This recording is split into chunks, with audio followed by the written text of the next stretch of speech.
Okay, we're on. Welcome back to another episode of our fortnightly threat intel with Miranda. Hi, Miranda. Hello. How are you? How has the week been in AI security? It's been, look, as busy as any other week, Yeah. just with different content. Yeah, the space is not slowing down, that's for sure. Wonderful. Well, last week we talked about me coming in blind so that I can have a really genuine reaction that might mimic what our listeners might be feeling. So, just as a reminder for everyone, shortly after the podcast comes out, the email digest will also come out, sort of within 24 hours. So, if you want to make sure that you get that into your email, please do sign up in the link in the description. And we're going to go through the digest in order. So what do we have to start off with, Miranda? I guess we'll skip over some CVEs. I won't get into detail, but we can just tell people, I guess, what was targeted this week that they might need to know of. So Nvidia TensorFlow, TensorRT LLM had a high vulnerability, Hugging Face transformers, Kibana, Llama Factory, PyTorch, Llama Index, OpenWebUI, Langroid, and a few other interesting bits and pieces that I'm not sure how widely used they are. But importantly, quite a few big names in there. Particularly with PyTorch and Llama and Hugging Face. I feel like every fortnight there are CVEs in all of these libraries, which is sort of interesting. I hope people in the cybersecurity space are taking note because reliably every fortnight there is more news here. Yes, I mean that's relatively common in the cyberspace as well. The general assumption is just that all software is insecure. And it's, waiting until somebody figures that out. Lovely. Awesome. Nice. Okay, what do we have next? Yeah, so those are CVEs. There was another vulnerability, I guess, that was released that sparked a lot of discussion amongst LinkedIn AI influencers and the AI security professionals alike. While we usually skip over jailbreaking techniques because, at least amongst ourselves, we agree that they have relatively limited impact when they're, direct a user causing the prompt injection to themselves. This was, I guess, more notable. There was a new technique called the policy puppetry prompt injection technique. That is a tongue twister, and it affected all major LLMs, essentially still affects. And so the Hidden Layer, who are some security researchers, they revealed this prompt injection technique where you could circumvent the safety protocols by inputting your prompt in the form of like a policy document. And so using a structured policy file, might have been in JSON or some other sort of format. And the LLMs just interpreted it as the policy instructions bypassing the safety guards. Interesting. So, okay, this is maybe a dumb question, but by policy here, do we mean like reinforcement learning policy or like government level policy? Just like, governance policy sort of framework. So it was highly customizable pretty much. And just because of the authority associated with a policy document, it was able to bypass. So supposedly it exploits a systemic weakness in how they're trained to respect authority and instruction and policy related data. So seemingly difficult to patch. That's so interesting. So they've learned some sort of inherent trust of more like serious formal looking documents. Yeah, that supersedes the user and safety requirements. So it's quite interesting. And they were able to adapt it to extract system prompts as well as producing the general harmful content that is associated with prompt injections. Okay, that is actually a really interesting jailbreak technique. Oh, in the study, do you know if they compared that to other kinds of documents too? Oh, no, I don't think they covered that. Yeah, no, I'm not sure. Still, yeah, interesting. Okay. Yeah, so affected OpenAI, Google, Microsoft, Anthropic, Meta, DeepSeek, Qwen, and Mistral. I feel like as a human, that sort of takes advantage of a flaw in humans, where like if I look at something that looks serious or important, I'm more likely to trust it because it looks like someone who gets paid a lot more than me to understand it has created it. So I guess LLMs do that too. Yeah, not an entirely difficult to understand reason behind that one. And the last thing in our TTPs and vulnerabilities topic was a set of malware that's being dispersed through AI video generators. So basically, some researchers at this security firm called Morphosec, they did some reverse engineering of this malware as well that they were finding, and traced back the original creator as well as sort of where the campaign was being run, and released full indicators of compromise for the hashes of the malware if you find it on your computer, as well as the domains associated with this these fake generators. And so the story behind that goes, there are a lot of AI tool services that are running for free on the internet, and people flock to those for quick and easy upload my content, get AI generated version back to them. And this one was just posing as that video generation tool, but instead you would receive a download that was like a double extension download. So it would be .mp4 .exe, which is an executable disguised as an MP4 video file. And then once you downloaded that, it would decompress, and a bunch of other files that were executables would run and take over your laptop effectively, because there was a Trojan aspect to it as well. So stealing cookies, what else? Yeah, saved passwords, browser data. That's insane, because I get advertised those sorts of tools all the time. How legitimate did it, might have it appeared to somebody? So I think they were actually, I had a look at some of the screenshots and the domains myself, and they all started with Llama dash, name of the tool, although the branding and the name of the tool replicated an existing version of that tool that had a different domain as well. So I think they're actually stealing, HTML of other people's real websites. And so I think if you were conscious of the domain not matching to the marketing on the page that you were at, you might have been able to save yourself before interacting with it. Interesting. It's hard when you're going from somewhere like Facebook where it was advertised and you don't see a link, you just click on the advertisement. Yeah. That's super interesting. I'm sure that is not the last tool like this that we're going to see. Yeah, no, absolutely not. And it's probably only one of many. Many that are actually out there. Awesome. So that's TTPs and vulnerabilities. Today, in this digest, we're introducing a new section as well called tools. So the tooling subsection will be about newly released open source and commercial tools relevant to AI auditing, frameworks, red team platforms, runtime defenses, and model evaluation toolkits, or anything of the like. So this week, Meta released, last week, Meta released an AI security toolset, which builds off of things they've been talking about and have had for a while, like Prompt Guard, and they introduced Llama Firewall, Code Shield, Auto Patch Bench, and a few other bits and pieces as well that are all open source, aimed at improving the security of generative AI systems, so anyone can go and use them. That's really cool. Anything notable about these tools, or how are they different to other tools that may exist, or do tools like this exist for free elsewhere? Bit by bit. I've seen a few other, similar to their Llama Firewall one, which is a guardrail framework for agentic AI systems. It provides inspection of prompts, and then and generated code, so any input and output that goes and comes from these models.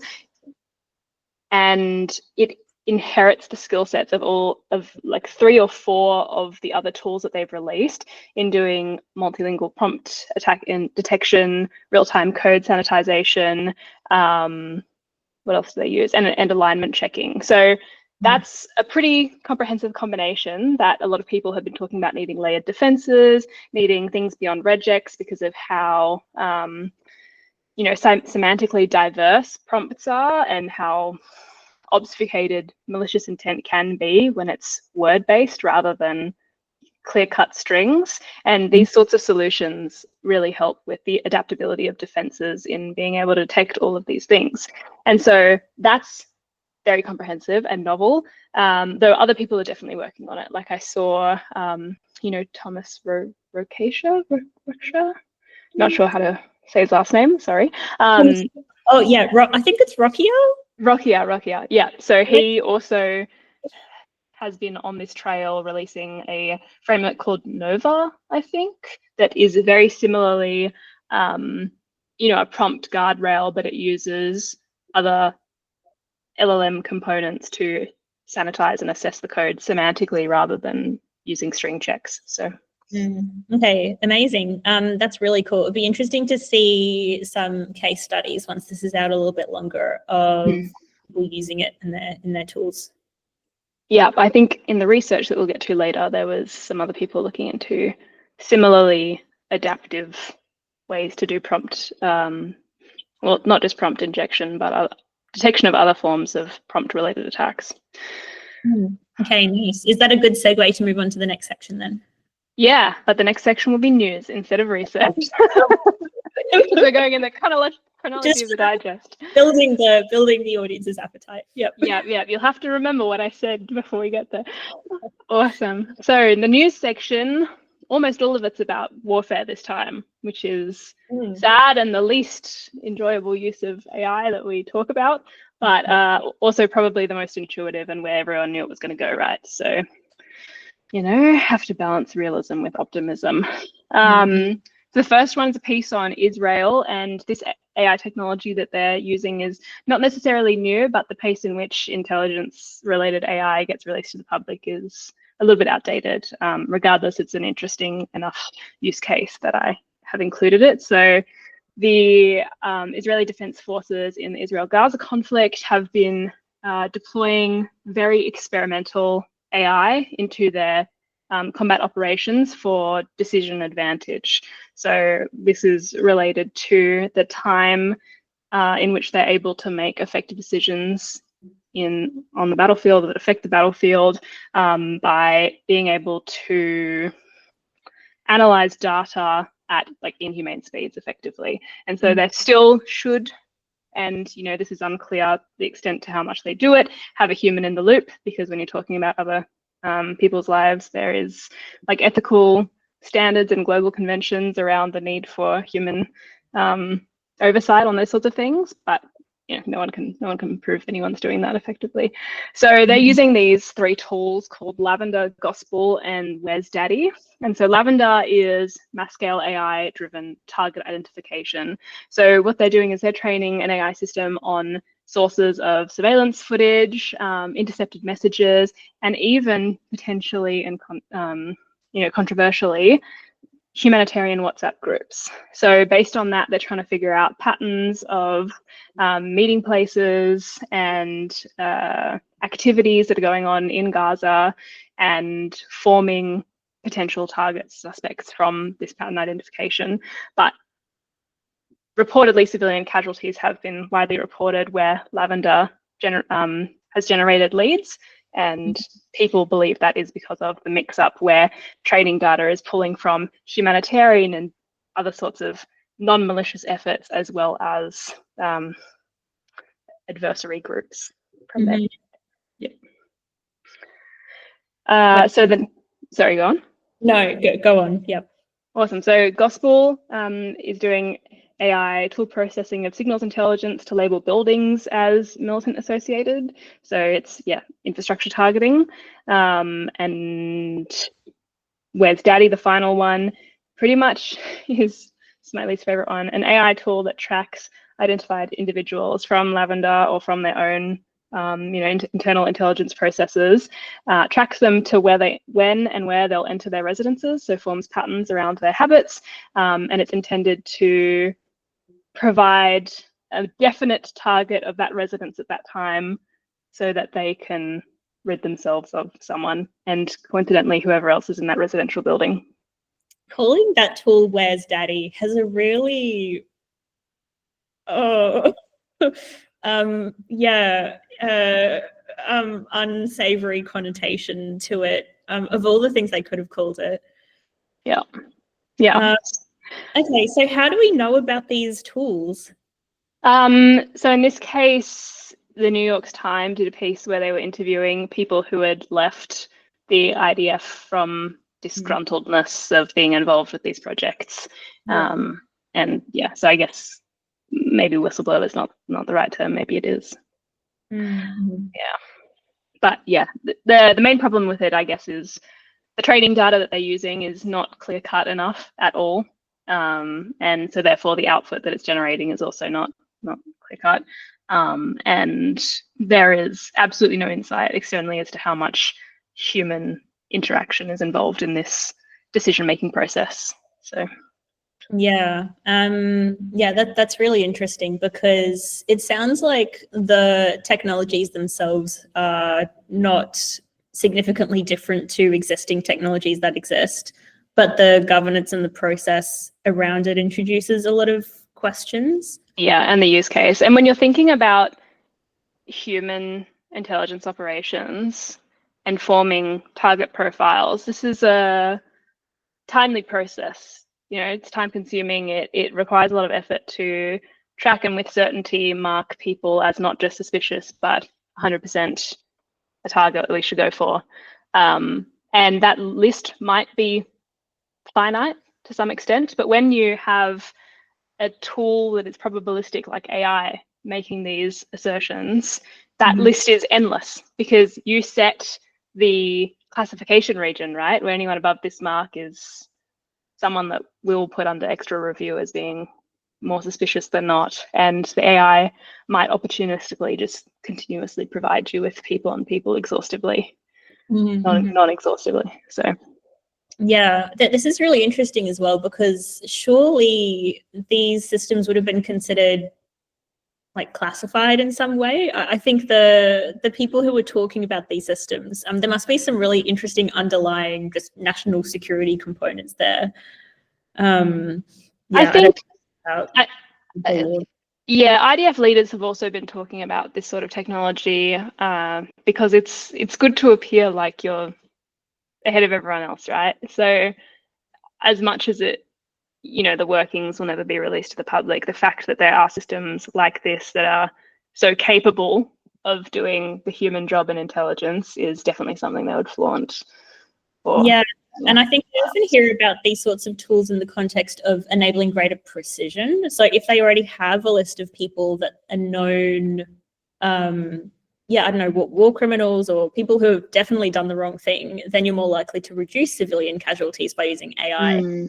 But whether we would actually see that in practice is sort of what these, absolutely. That is the argument. But again, it's like when civilians are part of the training data and mixed in with non-civilians and combatants, then it's a terrible application of that. So yes, there is the argument that it could be more precise, but in application, unless it's built for, with those boundaries considered, then it's not achieving that goal. And I guess, there's a lot of concern as well when you have these autonomous decision-making tools that you can do some sort of cognitive offloading where in a really high and stress situation where human judgment is required, maybe you do just want an automated system to take that load off of you. Yeah, but we have more news, don't we? We do. Piece of news. So the next one's in another conflict, Ukraine-Russia. So Russia's deploying AI-enabled drones, and this time they're immune to electronic warfare. So there's not much information on these, but since February, the drones were detected in Sumy, but very recently in East Ukraine now. And they're assembled from entirely imported components, but it can't be jammed by conventional EW. And they also have seen them flying around in groups, so they think they have some level of swarm capacity. And the most dangerous part is that they can deliver a 3-kilogram warhead up to 80 kilometers away. So without EW, they are not well defended. How do we know they're using AI? They're able to adaptively avoid air defense systems. Right. Okay. Yeah, Interesting. and anti-drone measures, which something intelligent probably couldn't do with as much success as they're doing. Interesting. Yeah, I don't know if I have high-powered thoughts on that one, apart from, I guess that's expected. And it's interesting that they've been able to observe from afar. Yeah, my thoughts on reading this are always just like, ill. Okay, I'll include it. Next. Yeah. Okay. Oh well, let's keep track of that one. What's the other region of the world that is using AI like this? Yeah, the final one's not warfare related, thankfully. China, their Cyberspace Administration, CAC, is doing a very reasonable thing in my mind and initiating a 3-month crackdown on the national misuse of artificial intelligence. So they're addressing the strengthening of oversight and producing guides for the healthy development of AI in that sector. And they have 2 phases. The first, where they're targeting unregistered generative AI services, like those ones that I was discussing that are on the internet, that are, not properly registered companies. And the services are particularly being targeted at ones that alter biometric data, like facial features or voice, without individual consent.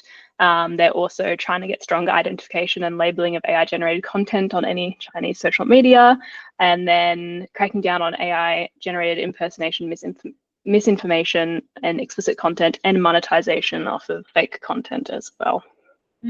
Okay, interesting. I mean, these sound like laws that are probably a good thing to actually be cracking down on. Is there much analysis about why now? No, but China has been very...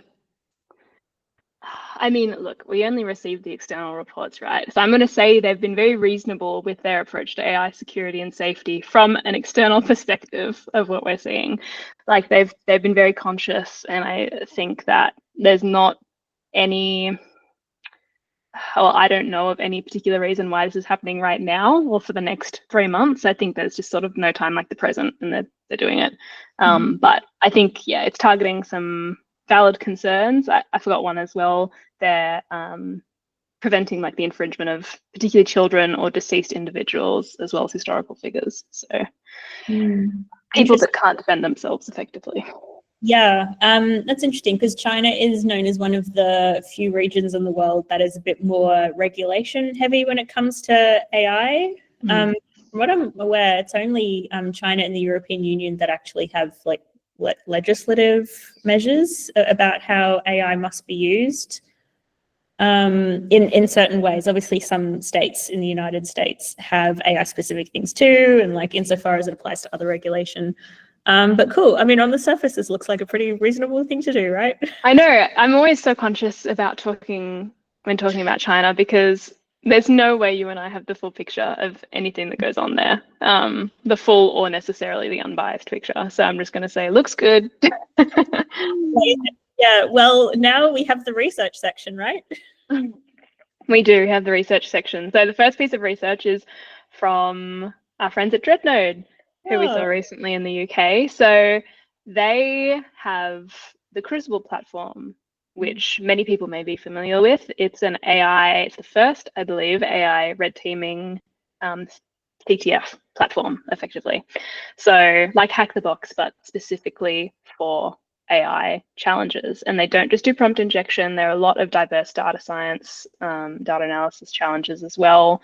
And in this paper, they released an analysis of many user attempts over these diverse challenges that they have at their platform, to try and determine whether people were using AI or not as part of automating their attempts at these CTF questions, and then evaluating the effectiveness of those who were using AI versus those who were doing manual testing.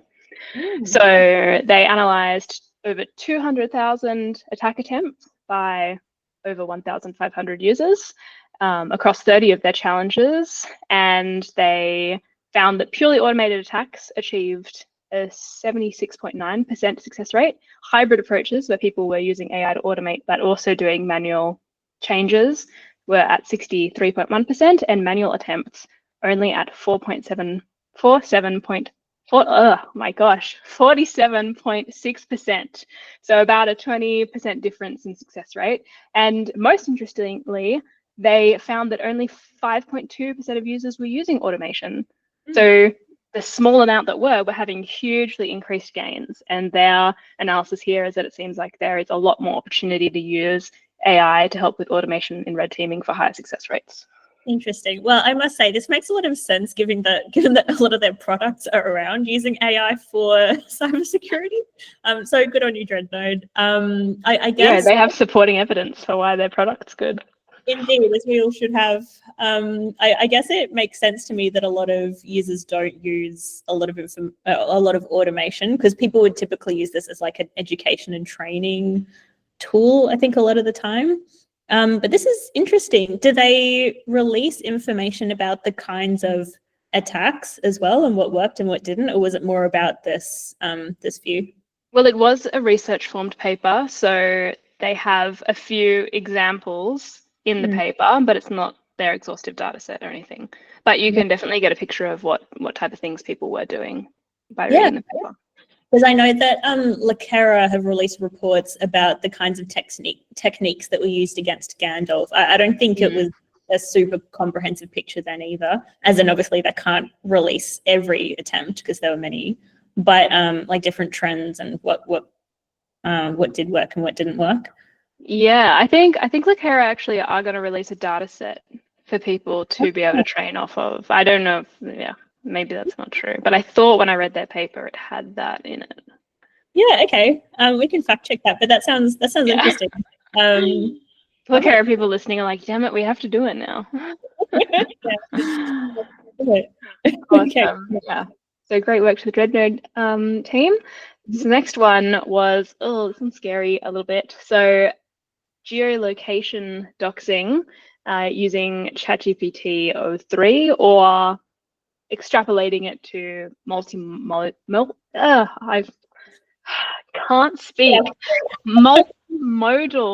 language models. So this study investigated how multimodal models can extract information about the location in which an image was taken, even when the image is seemingly innocuous and innocuous and or casual. So they used a data set of 50 real-world images that were not landmarks. They weren't any significantly identifiable pictures, unlike what has been used in previous studies on this same topic. So no, street signs and that sort of thing as well. And they were able to show that some pretty scary results. 60% of predictions made were within 1 mile of the location of the image. 84% were within 5 miles of the image, and even when more than 10 miles off, the model was able to correctly guess the city or region. So it was purely looking into things like architecture, signage, road signage, whatever side of the road cars are driving on, the types of vegetation and things that aren't, you're not intentionally trying to clean from your selfies when you're posting them online, but they could greatly, with the use of AI, contribute to your location being identified through open source intelligence. Wow, that is, I have two minds about this. It's a bit scary, but also how fascinating. And yeah, it makes a lot of sense that even if I'm taking a picture in my home, you could tell a lot of information from like the language that I have, or like the fridge magnets that I have, and when you add a bit more context like that, that's outside the window. Yeah. What kind of say you might have some architectural features in your house that are unique to your region. Yeah, that's fascinating. This sounds like a really good example of something that is a brilliant feature, but also a massive risk. Was there any analysis about, I don't know, the attitude of whether like they need to do something about this, or whether this is something that we need to try and avoid, or whether it's just something we need to be conscious of when we're posting photos? I think, most of the analysis was around the consciousness, but also around, we have these guidelines for models on what they're able to produce in their outputs, and they are advocating for doxing and PII, etc., to be blocked from these outputs as well. So at some sort of governance level, having protections against it. Yeah, because it feels like a great example of data privacy law taken very seriously. But what does this mean in that sort of use case? How do we define that, and is that different? How do we make allowances for this? Super interesting. Yeah, definitely. Most of the analysis was around the privacy concerns and what defenses can be put in place to prevent it. Another thing I found interesting was that they were prompting it, but it was a single prompt, sort of like, this is my old home, can you help me find it? But I want to know, and this is, I'm not quite sure how you do it, whether it also latently extracts that information. So once an image is uploaded, does it automatically do all of that analysis and keep that information, and only when you request it, provide it to you? Or did it do that during inference time and revisit the image once prompted for it? Because one, to me, feels a little more dangerous than the other. Yeah, and I know that there are precedents in that space as well when it comes to technology companies keeping people's information, like whether it's just stored or whether it's used. That's a really interesting question. Yeah, so a bit of active versus, on-demand analysis, which I'd find interesting if it was looked into. But alas, moving on to the next piece. So this one is a piece of safety research on autonomous vehicle attacks. And rather than using, focusing on misclassifications from perturbations on signs, an attack that we're familiar with, it instead targets inference time of that computation to cause a safety impact by potentially preventing an AV from recognizing a stop sign in time and sending the vehicle into oncoming traffic. So rather than seeing that stop sign as a go sign and sending it, it goes, oh, we've just taken a few more seconds and needed to stop, and now we're in the dangerous situation. Interesting. What is the impact of that difference to listeners who may not be super familiar with what that means? Yeah, so during the, some sort of computer vision systems classification process, it will identify what's going on in an image, and that classification will affect the downstream behavior, the next steps of the AV. Traditionally, attacks in this space have focused on using these gradient descent based, so some sort of optimization problem based pixelations that are then placed on top of a physical road sign, for example, which affects the computer vision's ability to classify that road sign correctly, because that perturbation or these pixelated images affects the way it interprets the rest of the landscape that it's on. So once that happens, it may misclassify intentionally as something like a go sign, which doesn't exist, but for the sake of the argument, that because of how well the optimization has occurred, or it may turn it into something entirely random, depending on how well they were able to control the perturbations. Either way, that misclassification means that the car is not seeing a stop sign, it is instead seeing something else, and the next steps it takes depends on that, could be putting the driver in danger. Instead, this attack doesn't focus on performing a misclassification, it is preventing that classification from being made in a timely manner at all. So it's increasing the time in which it makes that decision to the point that the car might have already moved into oncoming traffic. I hope that was an okay explanation. That makes a lot of sense. Thank you. That's really interesting, because I guess this is an example of how maybe more traditional methods aren't that realistic. But if you change a few things about what that means in the system, that efficacy sort of changes, or like you can use them a bit more creatively. Yeah. So how did they test this in AVs? Were these real autonomous vehicles? So this is, I have a few comments on this piece, I guess. The first was that it wasn't through a real AV. They did a simulation using Kala, Sumo, and Ross, which are all simulated components that you can chain together to produce a autonomous vehicle driving simulation. And Potentially research requires that because a real AV in use would be dangerous, unless you could just run the operating system outside of the vehicle and not, examine the computations being made without having the vehicle moving, sort of thing. And secondly, it still does use the perturbations and placing them on physical signs to cause the inference challenge rather than a misclassification, which means it's still susceptible to those problems that you're referencing about environmental changes, where maybe the lighting at the time or it's raining, there's reflections on the sign prevent the classification from occurring. So it's not super feasible in the wild. It also requires white box access to the vehicle, operating system and software to be able to reverse engineer that perception stack.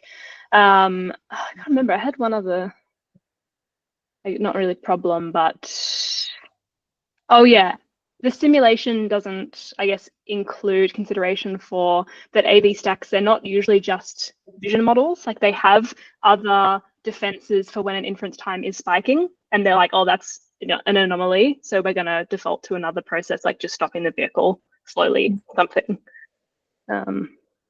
Okay. Well, interesting. Maybe not so real world applicable, but I mean, research is a contribution to knowledge and not necessarily real world applicable to begin with. So yeah, it'd be interesting to see how this kind of work evolves.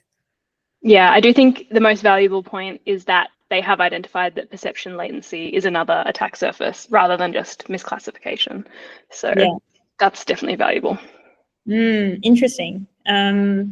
Okay, let's move on to the next one. Awesome. So config scan is a tool from UNSW, CSIRO, and a few other universities in Singapore as well. So I was excited to include this piece as some local organizations contributed to it. And they have done an investigation into malicious configuration styles and Hugging Face. So their argument is that most security research is focusing on model-specific vulnerabilities, but not necessarily on supply chain vulnerabilities, including the configuration files and other components that aren't the model themselves that are coming with the model package.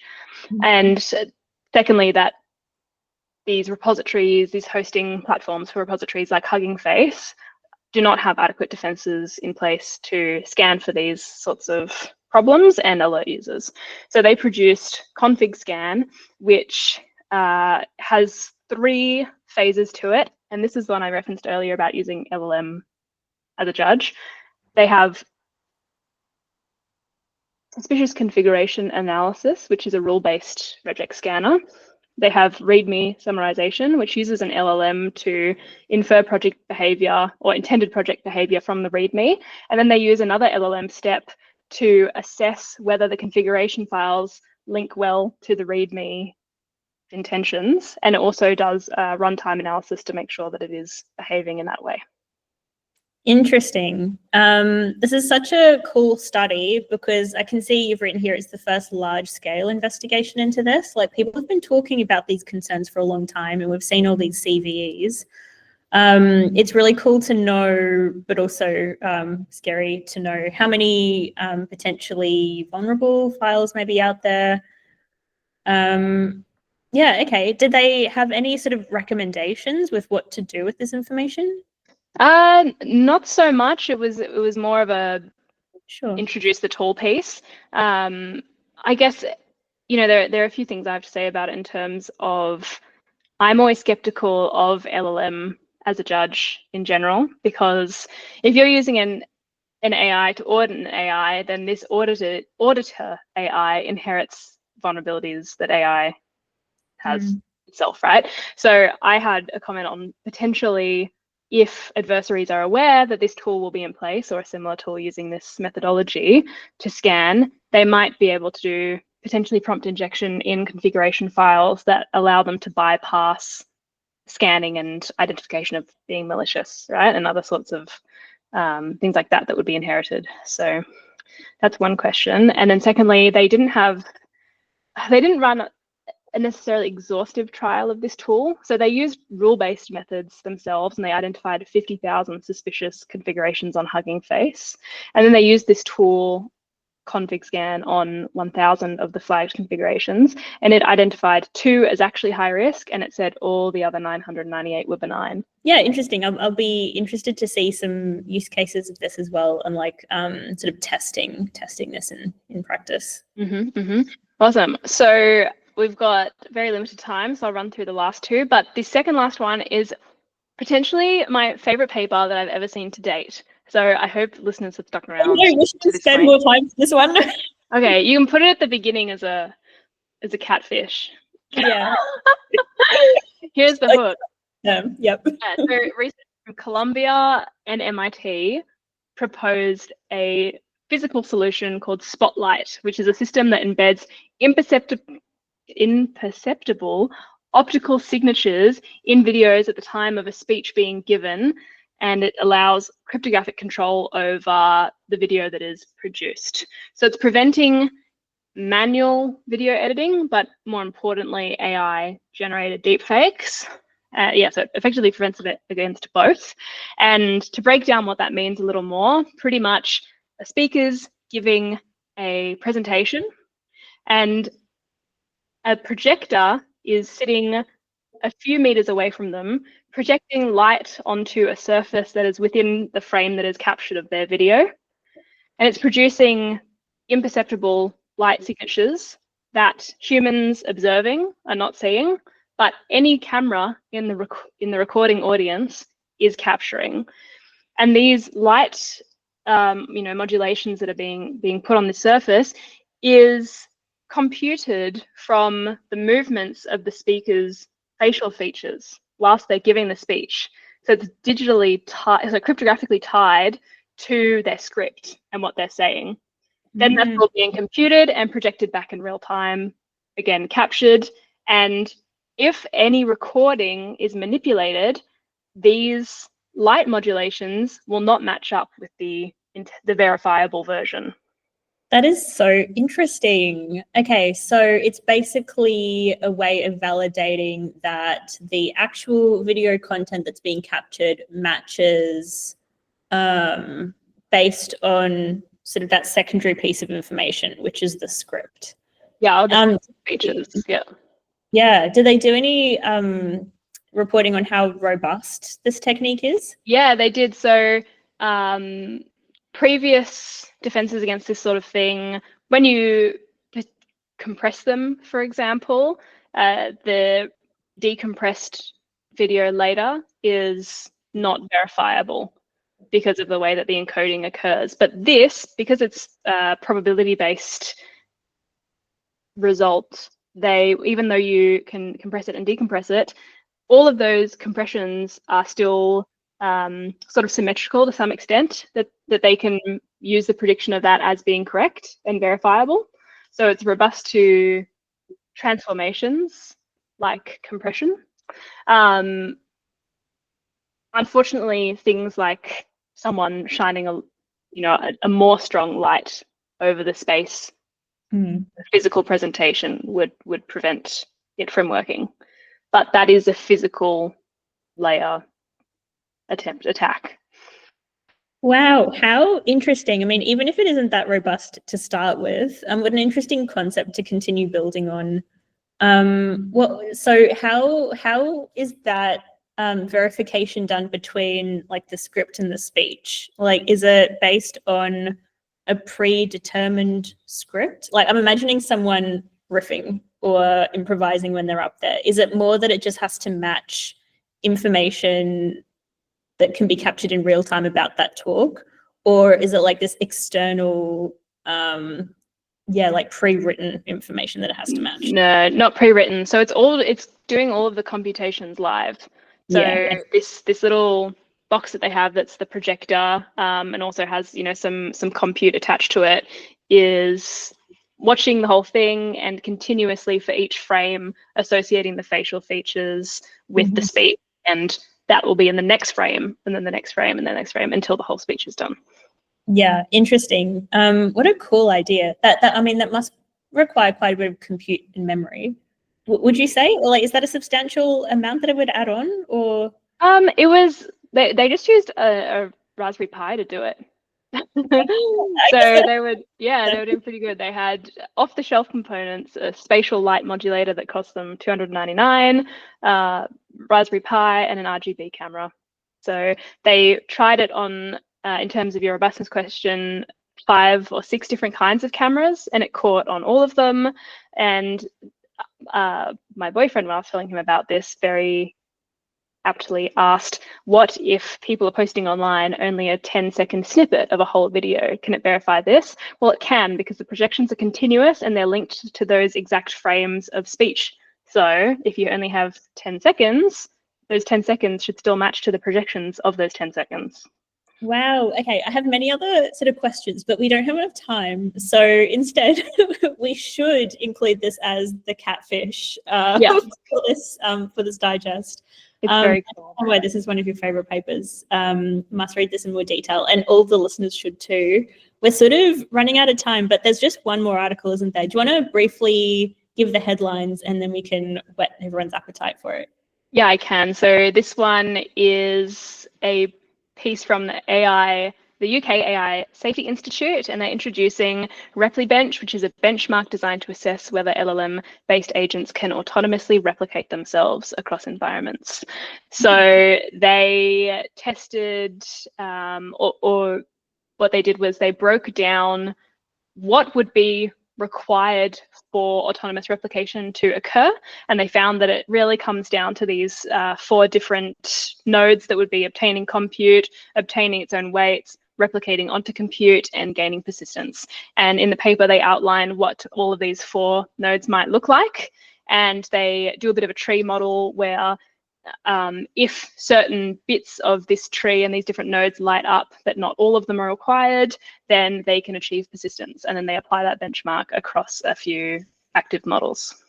Interesting. The UK AI Security Institute is doing a lot of work on evaluations, actually, and I hear really good things because they have a lot of internal, like in-house technical experts working on this stuff, which isn't so common for government departments in the space, or for the existing AI safety network. It's still pretty new.